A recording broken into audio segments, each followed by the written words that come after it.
Welcome back. Thanks for staying with us. This is Daybreak on this 9th day of September 2022. We are monitoring events happening across the country and around the world. And of course, on the front page of both papers, the news of the death of Queen Elizabeth II. And actually, when I look at some live updates now from the BBC, we are seeing tributes from past U.S. presidents streaming in as they praise the monarch. Of course, U.S. President Joe Biden led the international tributes, saying that the Queen helped make the U.S. and the U.K.'s relationship special. Other updates that we're seeing is, of course, reactions from around the world. Australians recall the Queen's compassion and great sense of fun as well. The royal family has opened an online book of condolences. If you would like to share your message of condolences, you can do so at royal.uk website and leave your message there.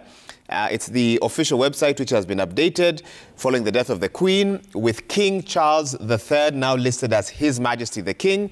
And there's that book of condolences that's been opened. We'll try and get you some live images from the UK this morning a bit later on, but we know that late into the night, mourners continue to gather at the Windsor Castle to pay their respects to the Queen. With one woman quoted there saying that the Queen is the only monarch I'd ever known, and for many around the world. But of course, that is the situation, especially of a younger generation. So we'll get and give you more updates as and when we get them. But closer home, we continue to discuss the setup of the 13th Parliament. And I want to, get some thoughts from my guests on some reactions I got from other parliamentarians, veteran ones, for you, Honourable Wangari and Honourable Mbui, that were here with me on Tuesday. Yeah. And Honourable Farah Malim, Honourable Musa Sirma. And they remembered with nostalgia the 9th Parliament, I believe, the 10th Parliament as well, which had, in a sense, do I want to call them full-time politicians or career politicians?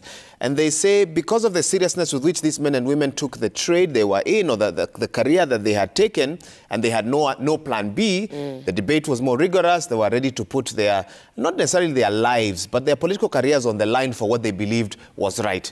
But their concern on Tuesday was that Kenyans have voted in a lot of entrepreneurs. If I may add, well, I know they are journalists, I know there are business people, I know they are comedians, I know they are farmers, and people from all walks of life who have now joined the 13th Parliament. Do you share the same concerns as those two veteran legislators, that as the makeup of Parliament gets more diverse, unfortunately, it may also affect the quality of debate? Honourable Wangari.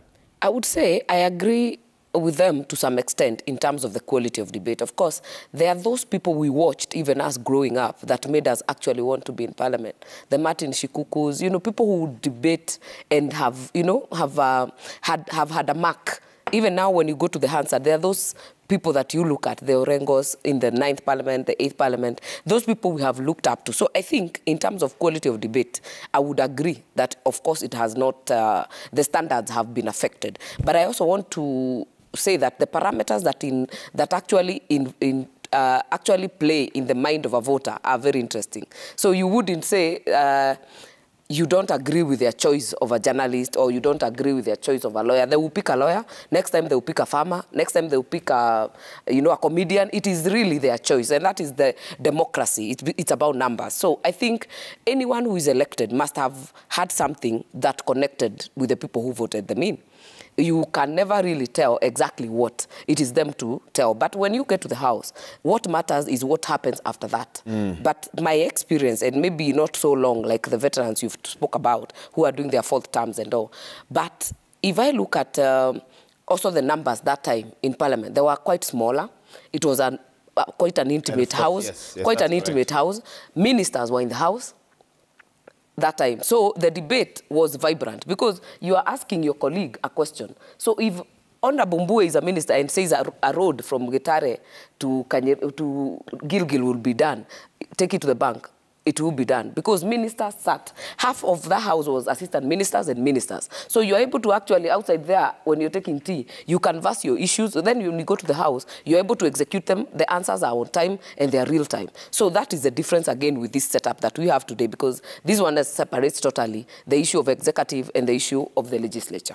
But also the time for me, because when I was a senator in the 11th Parliament, we had a lot of time for debate. And maybe that's why we also grew our debating skills in one way or another, because we were very new, very young that time, and we grew because we had a lot of time on the floor to actually execute matters. But my experience when I got to the 12th Parliament was a shock, really. In fact, when I got to the House, I was like, how do you even get time to speak? Every time you start to speak, the time is limited. People will say, you have now to cut the time from 10 minutes to 5 minutes because more people want to talk. And don't forget the issue that it's a live broadcast. Also, people want to be seen by their constituents, speaking to issues and to actually contributing. So what much can you really debate in 3 minutes or in 5 minutes? So it has affected the quality of debate because the numbers are bigger. And of course, the people, if you look at the debate in the Senate, that's why they would say it is more quality debate in the Senate. But having sat in the two houses, I would say there is the advantage of time. Because when you have 10 minutes, you're able to execute your issues and, you know, point by point. But when you have 3 minutes to actually contribute to a whole bill, maybe even a miscellaneous amendment, which has 10 acts being, you know, being touched, you don't do justice to it. So there are many parameters that are played to it. And I hope that maybe somehow we'll get a way to circumvent it. But the quality, I agree with them, but the circumstances are also different. Honorable Mbui, what are your thoughts? There are those who say the quality of those who are voted in determines the quality of debate, but Honorable Wangari has expanded that discussion with other factors as well. Do you agree? Yeah, let me begin by saying that I think even the Kenyan voter has changed. And that's where it begins, because the Kenyan voter determines who goes to the house.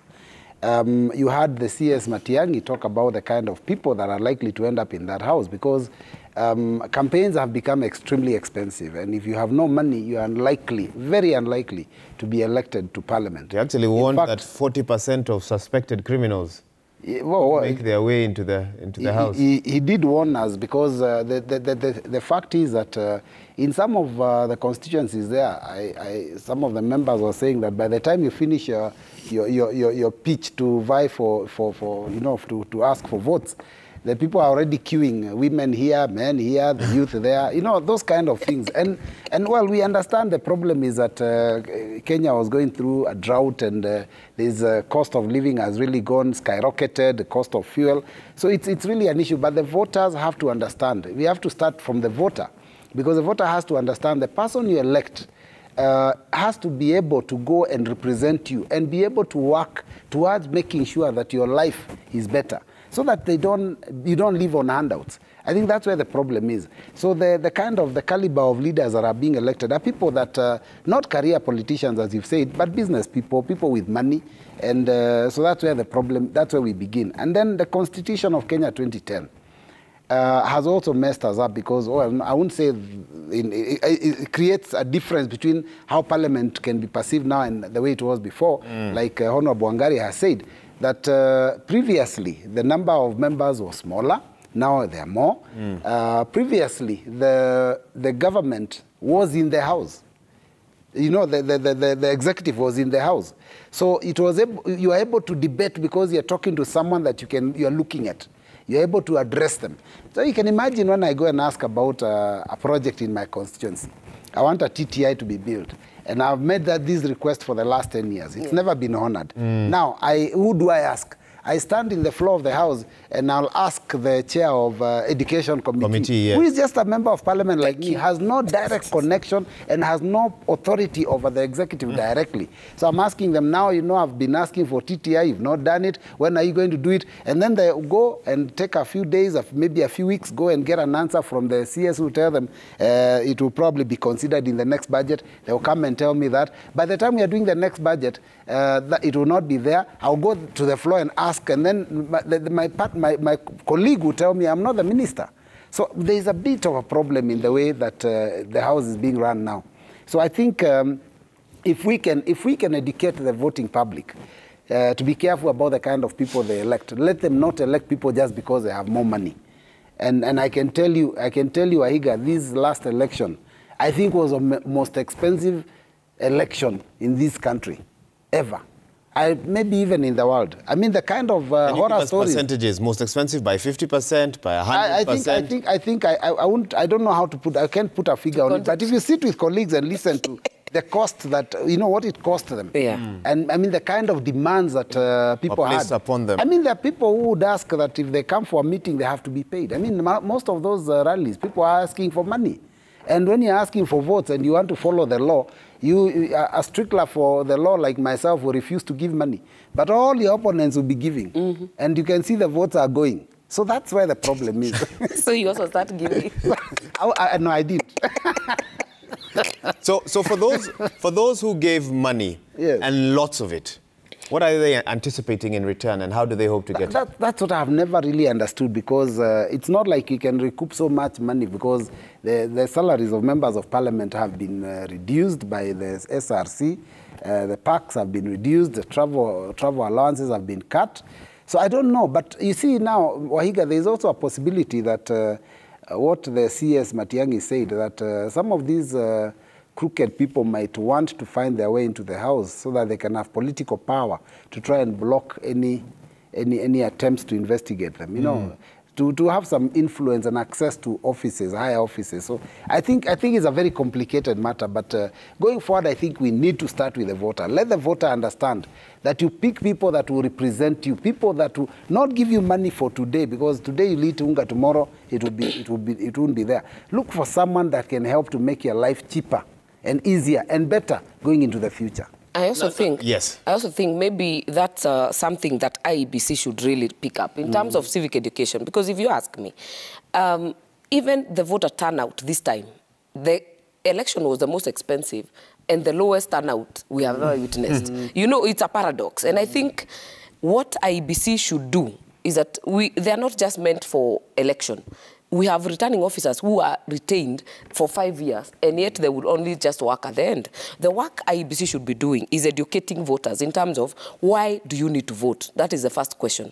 Because if you don't vote, that 5 minutes you take to cast your vote determines how your life will be in the next 5 years. And 5 years is not a short time. It determines how the budget for education will be, how dispensaries will have medicine, how even the cost of living should be affected, how issues of housing will be dealt with, and HIF. It is a major issue that you should spare your time, whether there is money or not, to go and cast your vote. That education has to be continuous. And I'm hoping that after all these shenanigans of election and all, that IEBC can take that role very seriously, because they have people who are retained permanently, on a permanent basis.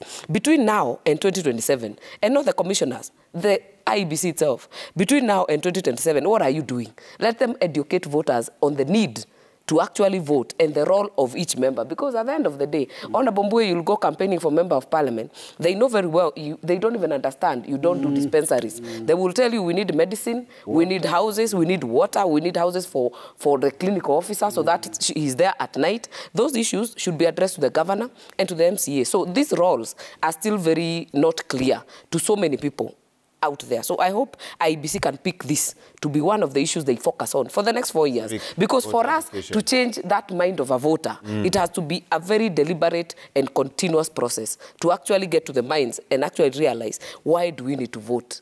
And why do we need to be bribed to vote? You don't need to, because it is your life for the next 5 years. And now that we've waded into the question of money, let's talk about CDF. Yeah. And some have raised the question, is that how some hope to make their money back, by influencing where CDF goes to and who manages CDF? And on the page 9 of the Standard, the President-elect William Ruto was quoted as having told MPs, I don't know, Martha Wangari, I guess you were in that meeting. I was. That he'll find a way of returning the National Government Constituency Development Fund that was recently declared illegal by the court.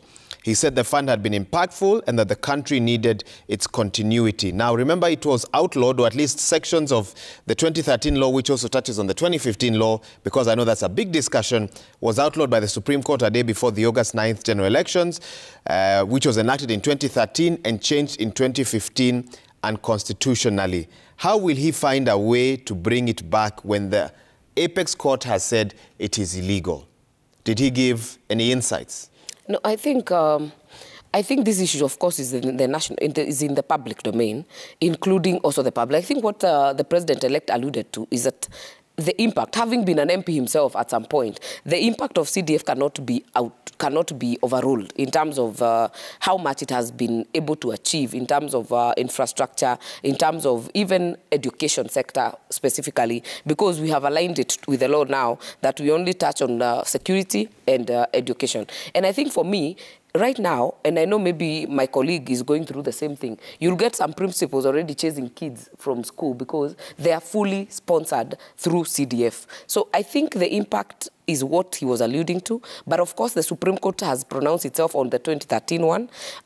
We already aligned it and have a new act, that is the 2015. So I think we'll be looking at the legal ways to actually deal with the quagmire. It's not that you can do it by overruling Supreme Court, but I think it is the 2013 Act versus 2015 Act. But more importantly, Wahiga, I think the issue of management of CDF, first of all, the 2015 Act almost completely removed the MP. Maybe what we'll do is maybe have preference in terms of the projects you would want to achieve through your manifesto or through your strategic plan for the constituency. But we have a whole board that ran that at the national level and at the constituency level. We even have a fund manager who is employed full-time by the government and delinked. He or she is not a politician. Like, I don't think even they come from the same constituencies where they work. Like, mine comes from Kajiado. So I think there's a whole structure of how it's being run.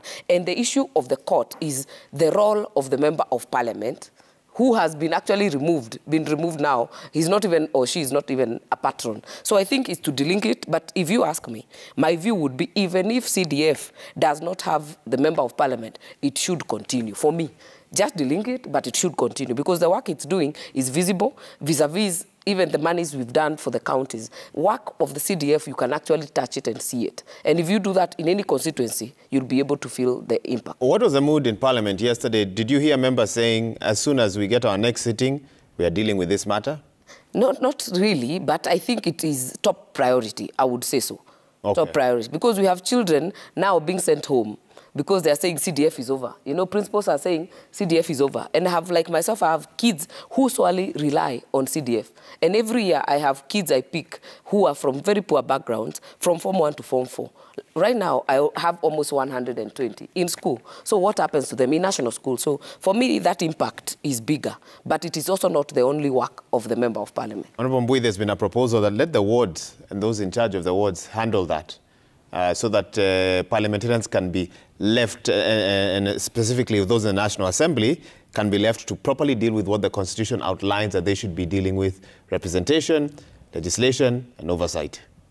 Incidentally, that is exactly what we do. I think there is a serious misconception by people because one of the roles of the Member of Parliament is oversight. And even the National Government CDF Act gives the Member of Parliament the same responsibility of oversight. That is to ensure that that fund is being spent in the right manner.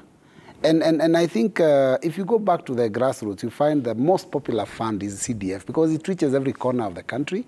It is the only fund that the villagers control. You know, that's one thing many people think, that it's members of parliament who do this. No. Like in my constituency, I go to where we have projects. We do elections for the project management committee members that are drawn from that neighborhood. And the people pick the people that, the leaders that they feel can be able to do a good job. And there's also, of course, the Public Procurement and Asset Disposal Act that kicks into place whenever there's any public funds being spent. So this is hula baloo, and there's assumption that members of parliament who put their hands on that, on CDF money, is neither here nor there, because really there are laws that guide exactly how this money can be spent. So the Supreme Court ruling, in my opinion, was on the 2013 Act, not the 2015 National Government CDF.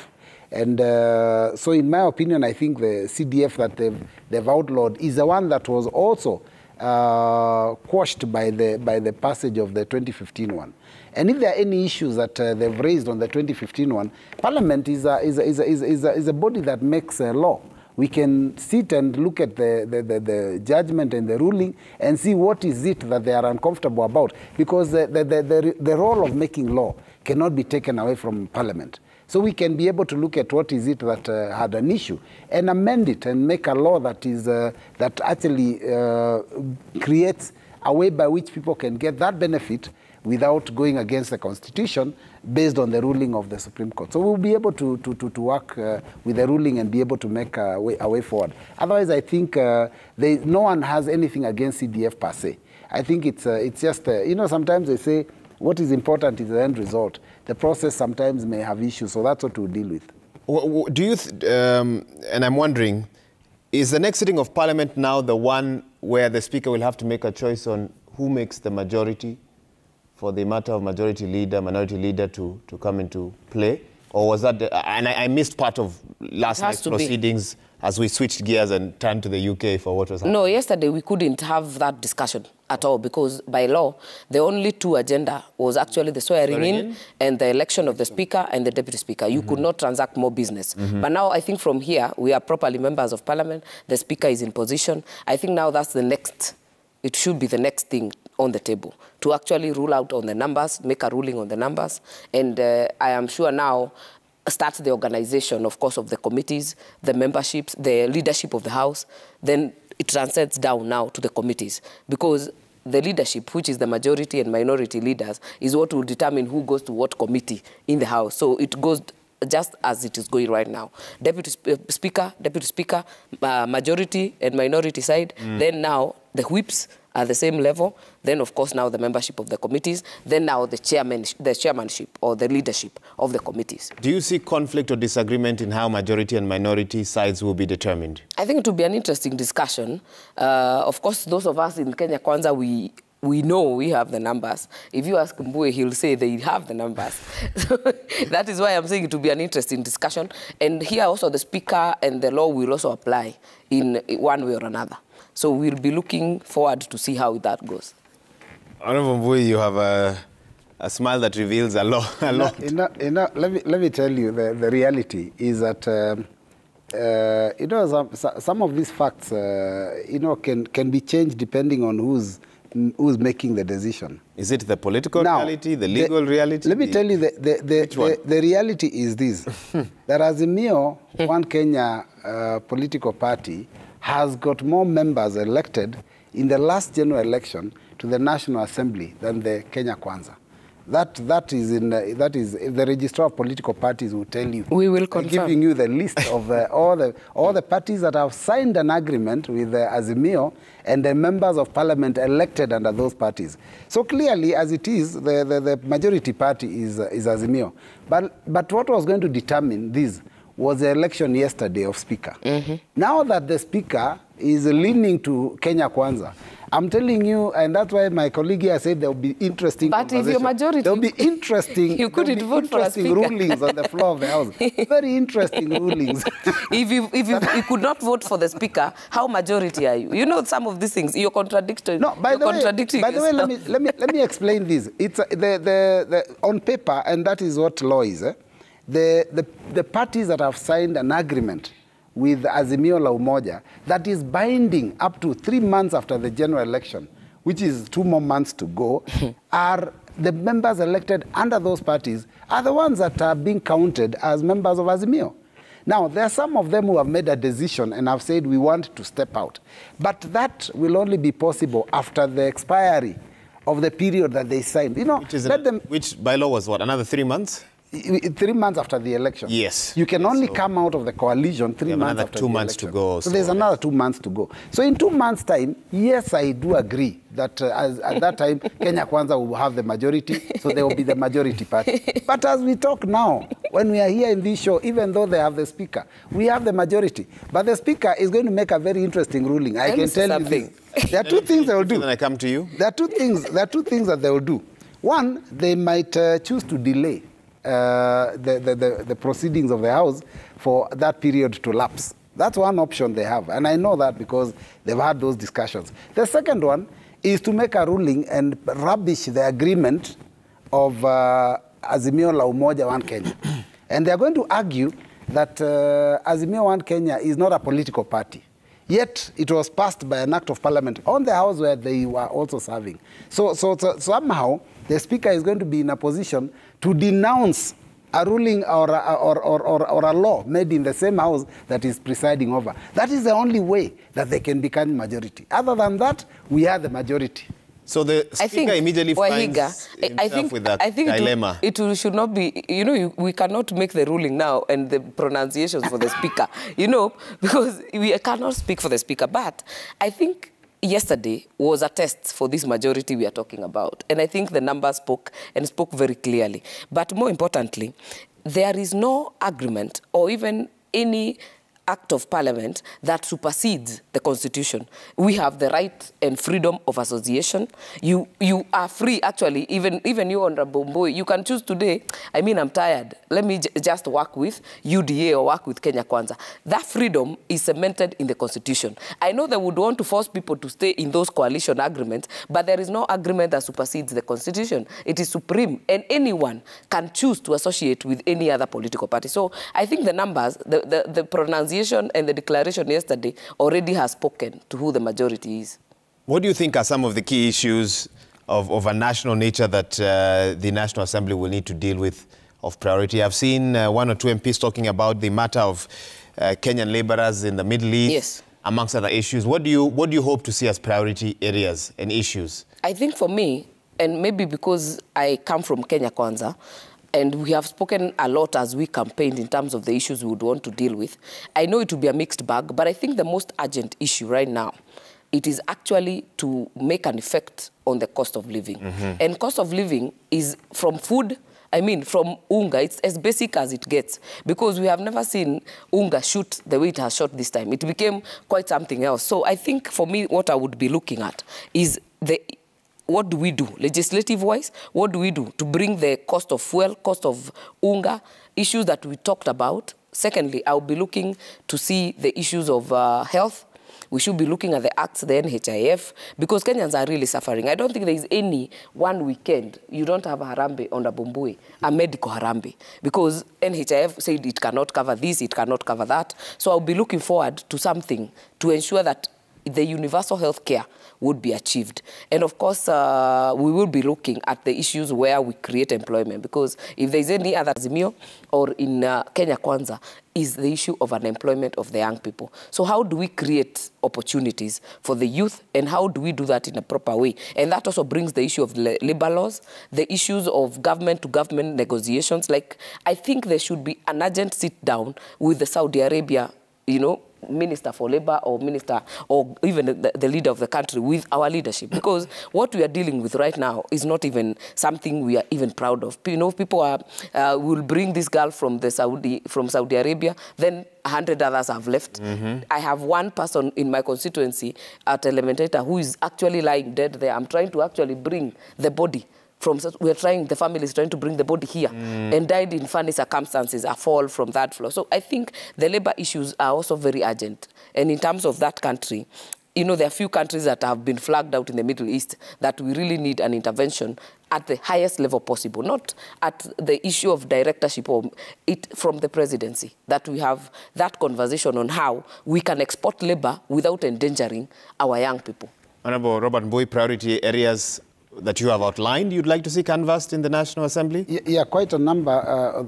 But before I say that, let me just mention that because somebody may have heard my colleague and been confused, the issue of the majority party in the House is not based on the votes cast on the floor for the Speaker. It is an indication.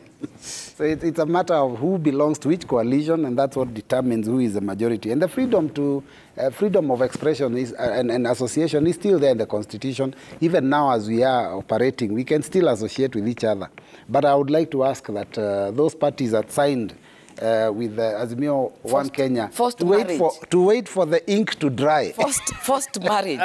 There must be divorce. They have to wait for the ink to dry before they rush. But anyway, my priority areas would be the eradication of poverty. I mean, this has been a thorn in the flesh of this country from independence. It was one of those things that our forefathers sought to deal with. And like I've just said in this show, the poverty, you could tell the level of poverty even during the campaign trail because of the number of people that turned out for meetings and wanted to be given something for attending those meetings. And you could tell these people, some of them could not even afford even 1 square meal a day. So really, we need to find a way to cushion the poor. And that is one of the things we had proposed as Azimio, that we come up with some arrangement where we can be giving these very, very poor families some little, stipend on a monthly basis. But then other than that, I think to be able to sort out the issue of poverty, we have to find a way of creating employment and, you know, maybe take advantage of the entrepreneurial youth that we have in this country to be able to ensure that the country can generate more money. I mean, if we have more people coming up with brilliant ideas like the M-Pesa one and others, would be able to, you know, would be able to create a lot of employment for our youth, and people would be able to do better.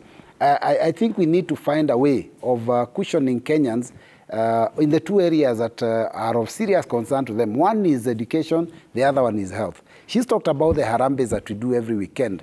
And in fact, it's interesting because sometimes, you know, during the campaign time, it's illegal to even contribute to those functions.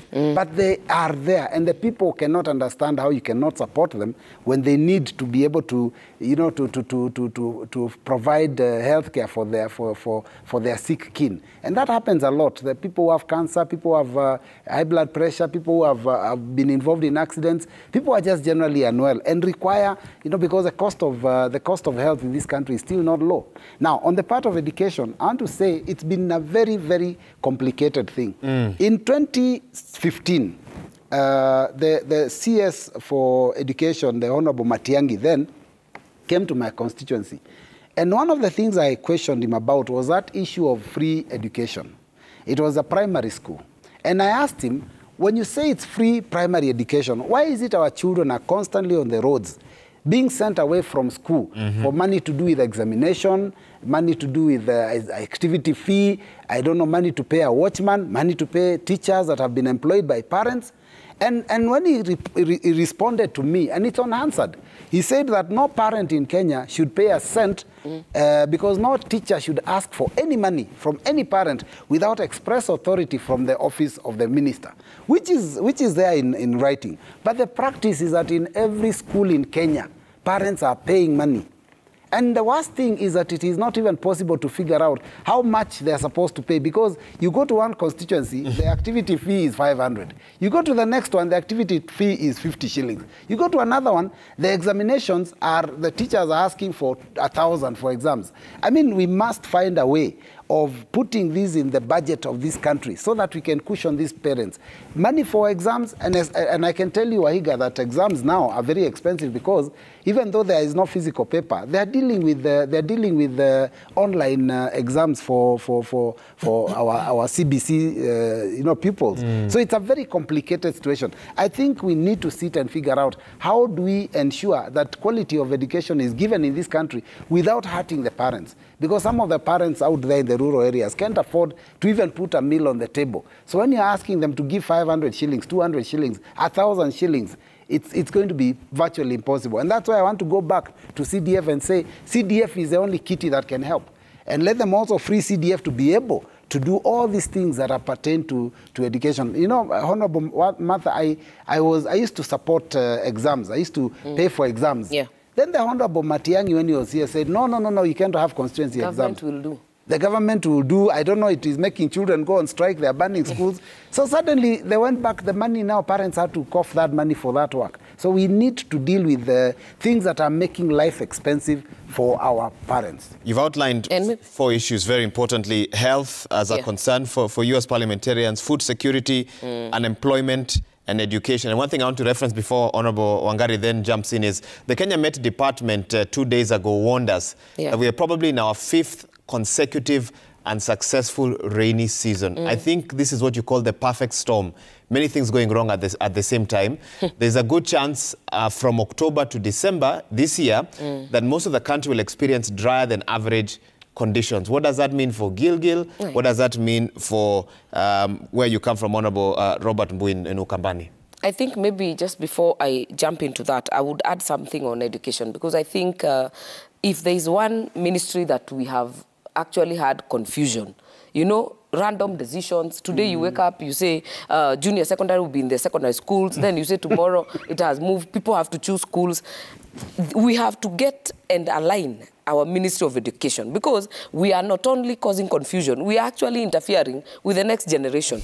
And if you ask me, if a child of 11 years, because we are all, I would think we are CBC, some of us are CBC parents.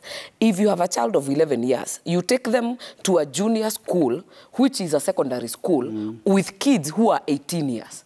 The one thing and one policy we must push in Parliament, these junior schools, even if CBC is retained, these junior schools must be domiciled in the primary schools. And in any case, the primary schools are the ones that have infrastructure. Now you're telling us to build classrooms for junior schools in the secondary schools, and yet CDF is also hanging in the balance. It is not working. I think Magoha, with all due respect, has been totally overrated. He has not done what he should have done. We expected better. So I hope that the next jurisdiction... He would have a different view. I think he believes he has worked against very tough circumstances. In fact, if there is one person who should not be retained, it is Magoha in this next dispensation. But because education has become confused. In fact, parents are not even sure. Right? Like now, they're closing. When we got messages as parents, they're closing in the next... 1 week or so, then they close for 10 days, then you're back, you pay fees again. Fees he's talking about, because even secondary schools are supposed to be free. But what is exactly free? We are paying bursaries and it's still not enough. So I think that whole system is a mess. And I think COVID also did not help the situation. I was about to ask the challenge of rolling over to a new system plus COVID. It is crazy. So I think that education, any person who will be given that responsibility, their interest is full. Because you have to really just streamline it and get it back to where it should be. Okay. Because we are dealing with generations that will be our leaders in the next 30 years or in the next 20 years. It's very important. But coming back to your issue. And what the farmers of your constituency are telling you today. That is what I'm going to talk about. Because we have had a hard time. And maybe it's what Honorable Mbu is talking about. That even during this campaign time, people are really basically broke. Because 2 years of COVID, no rains, people have planted maize, they have not harvested. Even now, we are not sure. And even that planting, by the way, is a problem. Because even now, people are calling and saying, okay, the rains have come, but where are the seeds? Fertilizer is still 6,000. So we have an in tray that is actually full, because even now, some areas are raining. You can do short-term crops, but even getting those seeds is a problem. So I think on top of the agenda we have outlined, agriculture is another one, because we are staring at even a bigger crisis, because what has been there before, now we have like two or 3 years with failed crop. What that means, the cost of living, with the cost of living that we are dealing with, even crime rate will go high. Children are dropping out of school, because even the basic lunch cash that you should pay to a school, you cannot afford that 500 shillings. So I think we have a whole in tray that is full, that we need to bring the inputs down, the cost of inputs that has to be done in collaboration with the governors, so that we also take advantage of the short rains that are there.